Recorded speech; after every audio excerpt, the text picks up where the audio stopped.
Breaking news आवाज़ share कंदासीं। नवाजतोई में बासर पारां फोती शख्स जो लाश दफ़नाइण न ॾियण वारे अमल ख़िलाफ़ पहवर बिरादरी पारां धरणो हंयो वियो आहे। पहवर बिरादरी जे माण्हुनि पारां लाश मेन रोड ते रखी धरणो हंयो वियो, जंहिं सबबि ट्रैफ़िक मुअतल थी वई आहे। एहतिजाज कंदड़नि जो चवणु आहे त लाश दफ़नाइण जी इजाज़त न ॾींदड़ बासर ख़िलाफ़ कार्रवाई कई वञे। ब्रेकिंग न्यूज़ आवाज़ शेयर कई पिया। नवाजतोई में बासर पारां फोती शख्स जो लाश दफ़नाइण न ॾियण वारे अमल ख़िलाफ़ पहवर बिरादरी पारां धरणो हंयो वियो आहे। पहवर बिरादरी जे माण्हुनि पारां लाश मेन रोड ते रखी धरणो हंयो वियो, जंहिं सबबि ट्रैफ़िक मुअतल थी वई आहे। एहतिजाज कंदड़नि जो चवणु आहे त लाश दफ़नाइण जी इजाज़त न ॾींदड़ बासर ख़िलाफ़ कार्रवाई कई वञे।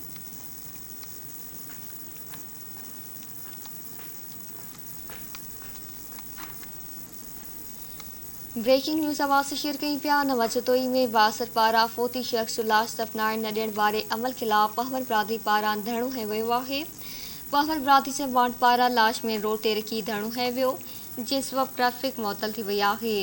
एहतिजाज कंदड़नि जो चवणु आहे त लाश दफ़नाइण जी इजाज़त न ॾींदड़ बासर ख़िलाफ़ कार्रवाई कई वञे।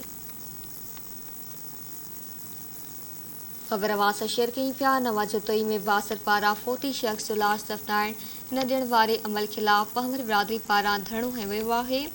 पहवर बिरादरी जे माण्हुनि पारां लाश मेन रोड ते रखी धरणो हंयो वियो, जंहिं सबबि ट्रैफ़िक मुअतल थी वई आहे। एहतिजाज कंदड़नि जो चवणु आहे त लाश दफ़नाइण जी इजाज़त न ॾींदड़ बासर ख़िलाफ़ कार्रवाई कई वञे।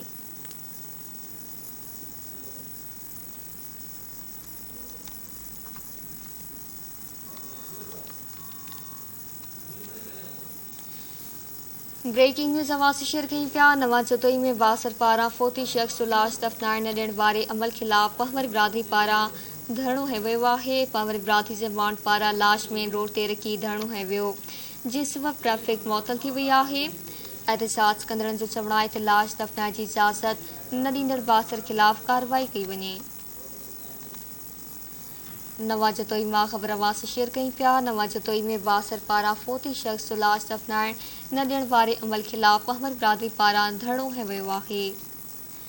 पहवर बिरादरी जे माण्हुनि पारां लाश मेन रोड ते रखी धरणो हंयो वियो, जंहिं सबबि ट्रैफ़िक मुअतल थी वई आहे। एहतिजाज कंदड़नि जो चवणु आहे त लाश दफ़नाइण जी इजाज़त न ॾींदड़ बासर ख़िलाफ़ कार्रवाई कई वञे।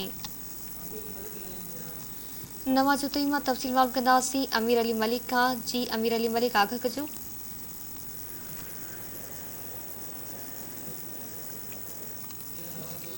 जी अमीर अली मलिक, आगाह कजो वधीक।